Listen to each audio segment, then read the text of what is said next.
Tahukah anda, 4 penyakit utama punca kematian rakyat Malaysia ialah disebabkan oleh penyakit kanser, diabetes, strok dan sakit jantung. Keempat-empat jenis penyakit ini memakan kos yang sangat tinggi. Segera memiliki medical card.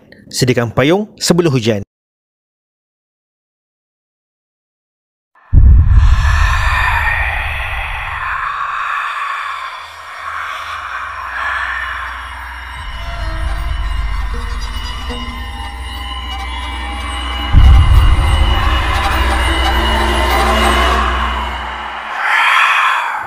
Assalamualaikum, berjumpa lagi ke dalam channel Nizam ZZK. Seperti biasa, saya akan kongsikan lagi kisah-kisah seram. Dan topik kali ini ialah 7 jalan paling berhantu di Malaysia. Nak tahu kisah seterusnya? Okey, tunggu.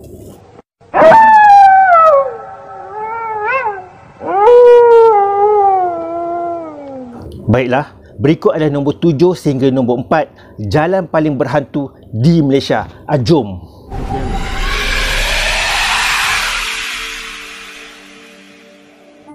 Jalan Puncak Alam. Siapa yang tak tahu tentang kisah-kisah seram yang berlaku di laluan Puncak Alam? Pada masa awal-awal pembukaan Jalan Puncak Alam ini, memang terlalu banyak kisah seram dan gangguan telah diterima oleh pengguna jalan di situ. Antaranya ialah gerai misteri yang tak wujud dan pontianak yang berterbangan serta mengilai di kawasan cahaya SPK dan Kayangan Heights. Ada juga yang ternampak wanita misteri di Aman Perdana. Di jalan ini jugalah berlakunya kes pembunuhan berprofil tinggi Altan Toya, di mana mendiang telah dibom hingga menyebabkan tubuhnya hancur. Banyak juga kemalangan maut yang melibatkan motosikal di situ. Pada masa itu, Jalan Puncak Alam hanya terdapat 2 lorong dan jalannya berbukit serta sangat gelap pada waktu malam, menyebabkan banyak kemalangan maut yang melibatkan penunggang motosikal. Mungkin disebabkan oleh faktor-faktor tertentu, kini jalan tersebut telah ditukar nama kepada Persiaran Mokhtar Dahari. Dan sekarang tidak banyak lagi kedengaran kisah seram di laluan tersebut.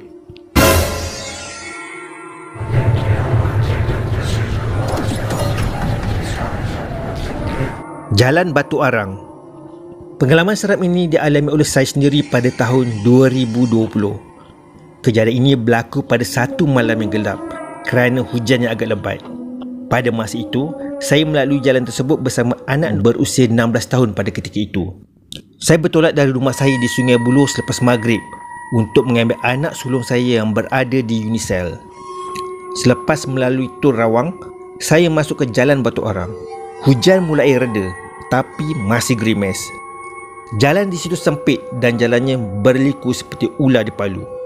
Disebabkan kawasan tersebut berbukit dan berhutan, lebih-lebih lagi gerimis dan tak ada pula lampu jalan, menyebabkan jalan tersebut sangat gelap. Kira-kira selepas 10 minit saya melepasi tol, tiba-tiba saya tersedar saya berada di tengah-tengah perkampungan. Saya dan anak saya terpinga-pinga. Macam mana kami boleh berada di perkampungan tersebut? Selepas tak jumpa jalan keluar, saya berpatah balik dan berhenti di depan satu kuil Hindu yang sangat besar. Di depan kuil tersebut sangat terang benderang. Saya cuba gunakan Waze, tapi tak berjaya. Jadi saya terus keluar di kampung tersebut. Kira-kira 5 minit perjalanan, tiba-tiba jalan yang saya lalui penuh dengan kabus. Kabus tersebut keluar membuat-buat dari permukaan jalan. Perasaan takut mulai timbul sebab inilah pertama kali saya lihat seolah-olah asap dari air mendidih keluar membuat-buat dari permukaan jalan. Saya ada berselisih dengan 3 biji kereta, tapi saya tak pasti adakah itu benar-benar kereta atau hanya jelmaan. Kira-kira 5 km kemudian barulah saya jumpa jalan keluar. Ini merupakan pengalaman yang sangat menakutkan. Sebab itu merupakan kali keempat saya gunakan jalan tersebut untuk ke Unicel dan bagaimana saya boleh berada di perkampungan tersebut. Beberapa hari selepas itu saya Google untuk cari kisah Jalan Batu Arang ini. Rupa-rupanya ada banyak kisah seram. Antaranya pontianak membonceng motosikal dan menumpang di tempat duduk belakang kereta. Alhamdulillah, pontianak tidak menunggang kereta saya pada malam itu.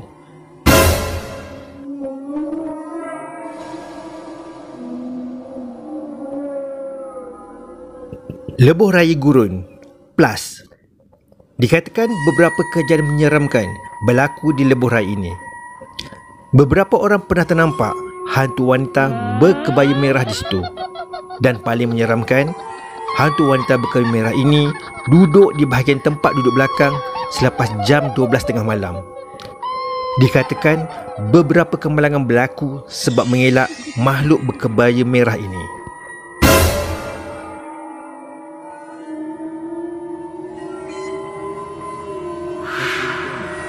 Lebuh Raya Karak, Pahang. Lebuh raya ini mula dibina pada tahun 1970 dan dibuka kepada orang ramai pada tahun 1977. Lebuh raya ini sangat popular dengan mereka yang mahu ke Genting Highland. Dan yang paling popularnya dengan kisah Volkswagen kuning. Selalunya pemandu akan dikacau selepas melalui terowong karak. Dikatakan selepas 12.30 malam, Volkswagen kuning ini akan memotong kereta pengguna lebuh raya dan kemudiannya memandu secara perlahan tanpa pemandu di dalamnya. Diceritakan kisah ini bermula apabila pemilik Volkswagen kuning itu telah mati dibunuh oleh isterinya yang curang. Wallahualam. Okey, macam setuju tak dengan 4 jalan raya paling berhantu tadi? Sekarang tinggal lagi 3 jalan paling berhantu di Malaysia. Nak tahu? Okey, jom.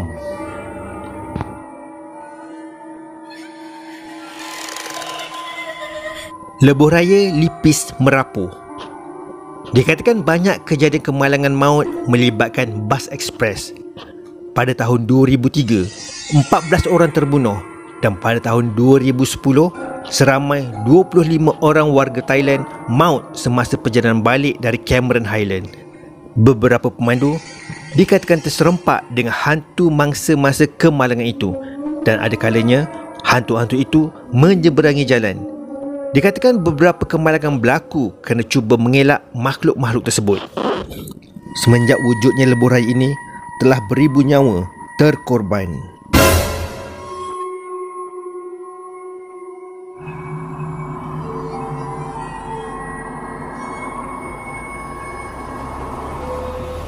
Lebuh Raya Pedas Linggi Simpang Ampat Plus. Dikatakan misteri bermula dari persimpangan Susu Keluar Pedas Linggi hingga ke persimpangan Susu Keluar Simpang Ampat. Beberapa kes kejadian seram berlaku, antaranya pemandu ternampak seorang lelaki yang sedang berjalan dengan muka yang berlumuran darah dan tanpa sebelah tangan, seolah-olah itu adalah mangsa kemalangan jalan raya. Ada cikgu pemandu yang tersempat dengan kereta yang dipandu perlahan dan ketika memotong, didapati kereta tersebut telah remuk teruk dan tiada pemandu.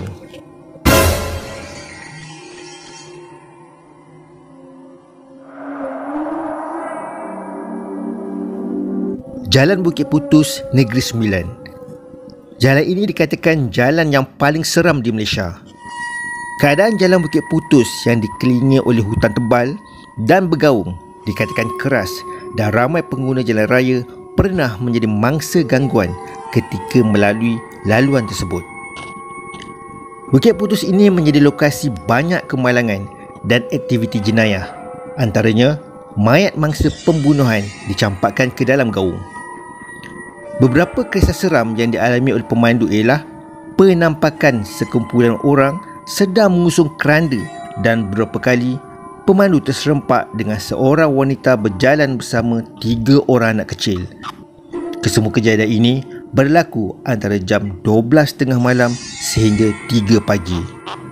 Kepada korang yang selalu melalui jalan ini, berhati-hati.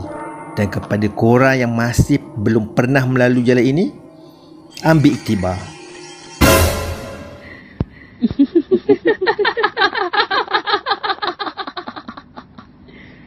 Kenapa tak tidur lagi, ha?